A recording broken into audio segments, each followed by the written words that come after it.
My ex said the next time she saw me near her apartment, she'd report me for stalking, and if I came too close, she'd shoot me. The problem was, I wasn't following her. I was going to work. I found out on a rainy night after getting off the bus. My roommate, Joel, was standing near the entrance to our building when I walked up. The second I saw his face, I knew something was wrong.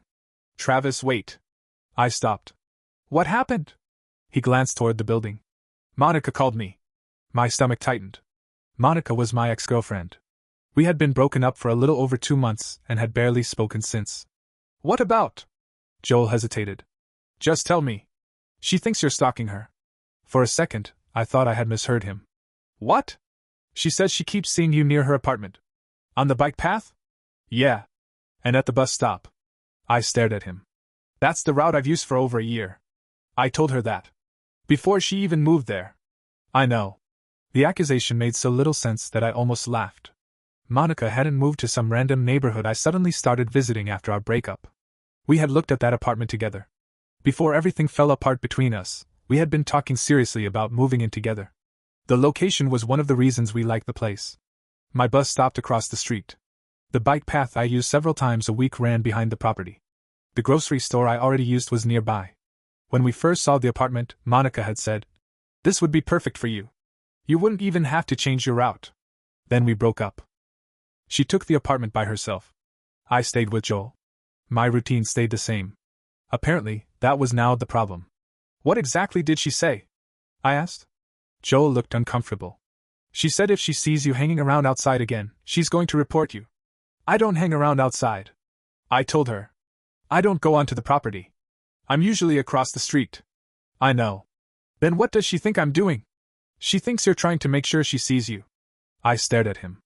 Most of the time, I was doing the opposite. The first time I saw Monica after the breakup, I was riding my bike home when she came out of the building. I looked straight ahead and kept riding. The second time, I was waiting for the bus when she walked outside carrying groceries. I turned away.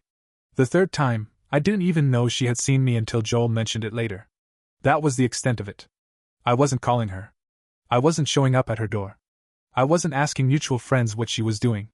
The only contact we'd had in more than 2 months was a short exchange about Joel's charger. He had left it in Monica's car before the breakup and had already asked her about it once. When she didn't reply, he asked me if I could send one message because she was still occasionally responding to me. So I did. "Hey. Joel thinks you may still have his charger. Can you check when you get a chance?" She replied. "Yeah. I found it. I'll give it to him this weekend." I wrote. "Thanks." That was it. No argument. No attempt to reconnect. Nothing about our relationship. I looked at Joel. "She really said she was going to report me?" He nodded. Then his expression changed. "There's more." My stomach dropped. "What?" "She said if you come near her and she feels threatened, she'll defend herself." I went still. "What does that mean?" Joel looked away. "What did she actually say?" "She mentioned her guns." Everything around me seemed to go quiet. Monica owned 2 firearms. I knew because I had seen them when we were together. I had never liked having them around, but she had always insisted she handled them responsibly. The Monica I knew during the last weeks of our relationship had become increasingly angry and suspicious. A normal disagreement could turn into an accusation before I understood what we were fighting about. If I asked for space, she said I was punishing her. If I disagreed with her memory of something, she accused me of twisting the truth. By the time we broke up, I was exhausted from defending myself against intentions I didn't have. Afterward, Joel told me she had been sleeping badly and drinking more often. I didn't know whether that was still true. I didn't know what state of mind she was in. But I knew I didn't trust the judgment of someone who believed my commute was evidence that I was following her. "What exactly did she say?" I asked. Joel rubbed the back of his neck. "Travis, I don't want to make this worse. You already told me she talked about using a gun. Just tell me." He exhaled. "She said if you keep showing up and she thinks you're coming after her, she isn't going to wait until it's too late." I stared at him. "Did you tell her I'm not following her?" "Yes." "And?" "She said that's what someone stalking her would say." That was the moment I realized there was no explanation I could give that would satisfy her. If I denied following her, I was lying. If I continued using my normal route, I was obsessed with her. If I stopped using it, she could decide that I had only stopped because I'd been caught. I couldn't prove the absence of something that had never happened. That night I barely slept. The next morning, I took the long way to work. It added almost 30 minutes and required 2 buses instead of 1. I told myself it was temporary. The next day, I did it again. By the end of the week, I had also stopped using the bike path and avoided the grocery store near Monica's building. It was inconvenient, but inconvenience felt better than wondering what she might think if she saw me. A week after Joel warned me, something started bothering me. I found him in the living room. "How often does Monica say she's seen me?" He looked over. "I don't know." "What did she tell you?" Joel muted the television. "Travis, I really don't want to be in the middle of this." "You already are." He sighed. "She said 5 or 6 times." I frowned. "That doesn't make sense. Maybe you didn't notice her." "That's what I mean. Some of those times, I must have passed the building without even knowing she was there." Joel said nothing. "I'm not accusing her of anything. I'm trying to understand how she decided I was following her." His expression changed. Then he said, "She asked me what time you usually leave for work." I stared at him. "When?" "A couple of weeks ago." "Why?" "She wanted to know whether the times she was seeing you matched your work schedule." "And you told her?" Joel hesitated. "Yeah." I stood up. "You gave my ex my schedule?" "She already knew most of it." "Then why did she need to ask?" He didn't answer. The situation suddenly felt different. Monica was accusing me of monitoring her while asking questions about my movements. Maybe she thought she was gathering evidence. Maybe she genuinely believed she was protecting herself. Either way, I didn't want her knowing where I was supposed to be and when. "Did you tell her anything else?" "No." "Did you tell her which days I work?" "I might have mentioned that your schedule changed." I stared at him. "Stop talking to her about me." "Okay. I mean it. Don't tell her where I am, where I'm going, or when I'll be home." Joel looked irritated. "I'm not trying to help her track you. I'm not saying you are. I'm telling you to stop giving her information. She's still my friend. That's your choice. I'm not taking sides. If someone is talking about using a gun against me, giving her my schedule is taking a side whether you mean it that way or not." That ended the conversation. Not cleanly. Joel thought I was blaming him for Monica's behavior. I thought he was treating the situation like an argument between 2 people instead of something that could become dangerous. Neither of us changed the other's mind. The next morning, I started documenting everything. I took screenshots of my old transit history. I found photos from months earlier showing my bike locked near the same route. Then I searched through old messages from when Monica and I had been looking at apartments. One stopped me. She had sent me the listing for her current building months before the breakup. Under it, she had written, "This place is literally on your route. You wouldn't have to change anything." I saved the message. Then I wrote down the date Joel had warned me, what Monica had allegedly said, when I had last spoken to her, and every accidental sighting I could remember. I hated doing it. It made me feel like I was preparing a defense against a case that didn't exist. But I wanted a record in case one eventually did. A few days later, my phone buzzed while I was at work. "Monica." I opened the message. "You know I can still see you when you take the path, right?" My heart started pounding. I hadn't used that path in more than a week. I read the message again. Then another one arrived. "Stop playing games."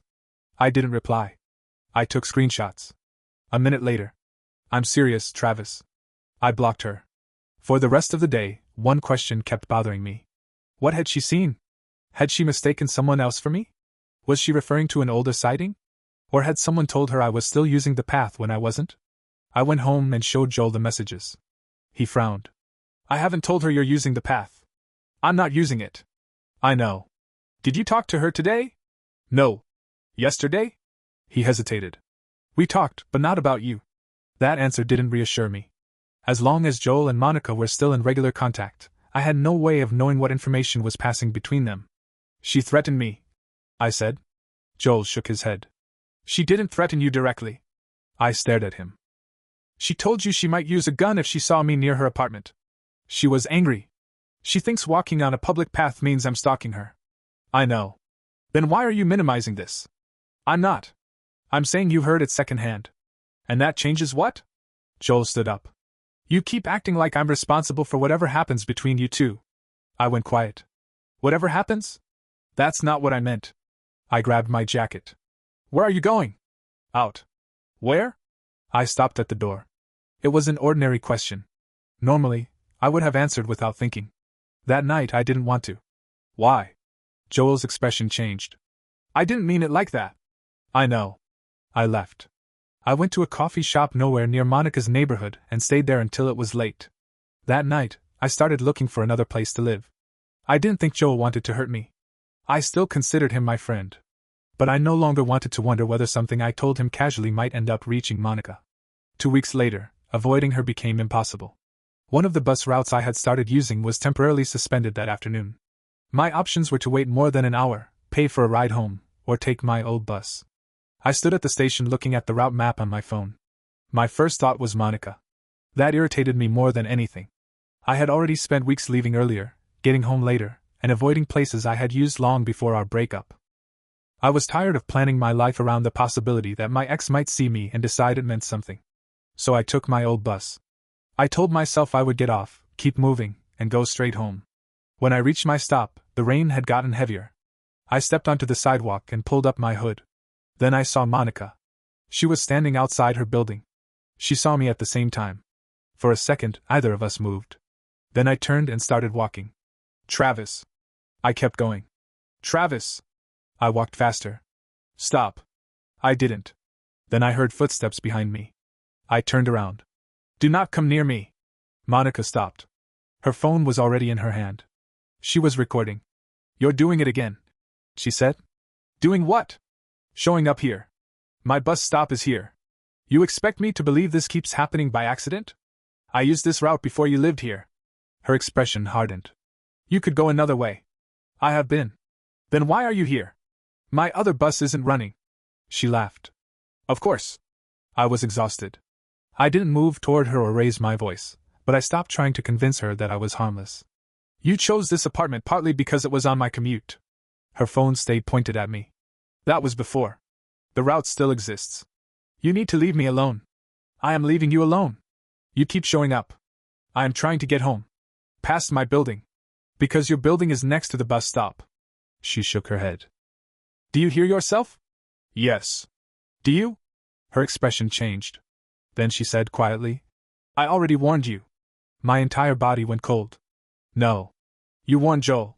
Monica froze. Only for a second. But I saw it. You've been talking about me with him?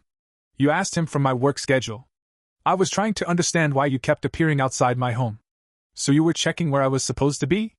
That is not what happened. Then stop asking people about me. You're the one standing outside my building. I'm across the street. She lifted the phone slightly. This is exactly what I'm talking about. I looked at the camera. And I understood there was nothing useful left to say. Whatever I said could become part of the version she had already decided was true. So I turned around and walked away. Monica called after me. I didn't answer. By the time I reached the next intersection, my hands were shaking. I called a friend and stayed on the phone with him until I got home. That night I wrote down everything I could remember. The time. Where we were standing. What she said. What I said. The next morning, I made an official report about the threat and the situation. I wasn't expecting anyone to solve everything for me. I wanted the incident documented. I explained the breakup, the apartment, the route, the messages, what Joel had told me, and the encounter outside the building. I showed the screenshots. I showed the old message where Monica herself had written that the apartment was on my route. The person taking the report documented what I said and advised me to avoid direct contact where possible and keep records of anything else that happened. That was all. It felt small compared to the weeks of anxiety that had led up to it. But at least there was now a record that existed somewhere outside my own phone. 3 days later, Joel knocked on my bedroom door. He looked nervous. Monica called me.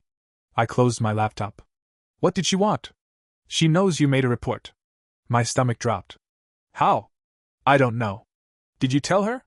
No. I watched him. This time, he looked genuinely worried. She thinks I'm helping you make her look dangerous. You told me what she said. I know. She's the one who brought up using a gun. I know. Joel sat down. She keeps asking questions. What kind of questions? Whether you're moving. Whether you've talked to anyone else about her. Whether you still have screenshots from when you were together. I stared at him. What have you told her? Nothing. I never found out how Monica learned about the report. Maybe someone else told her. Maybe she guessed after the encounter. Maybe Joel knew more than he admitted. I didn't accuse him because I had no proof. But by then, trust between us had already changed.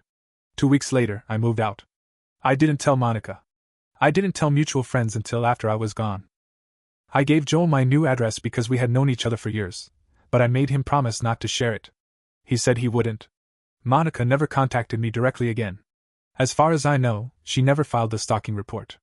Maybe she realized there was nothing to support it. Maybe someone convinced her to stop. Maybe she still believes every accidental sighting was deliberate. I have no idea. I still have the screenshots. I still have the dates. And I still have the message she sent when we were looking at that apartment. This place is literally on your route. You wouldn't have to change anything. That sentence feels different now. Because eventually I did change things. I stopped using the path. I changed buses. I avoided places I used to visit without thinking. Then I moved. Monica believed I had built my routine around her. In the end, staying away from her forced me to rearrange parts of my life anyway. I don't know whether she was genuinely afraid of me. Maybe she was. Maybe every time she saw me across the street, she felt threatened by a story that made complete sense inside her own head. What I know is that I never followed her. I never waited outside her building. I never tried to frighten her. I was trying to get to work and get home. I still don't use that bike path. I could. It's public. But I don't see the point anymore. Maybe avoiding it means Monica got what she wanted. Maybe walking away was the safest decision I could make. I left the relationship. Then I left the route. Then I left the apartment I shared with Joel. And even now, I'm not sure whether I escaped the situation or simply gave it everything it demanded from me. That's the part one still can't decide. Maybe you can.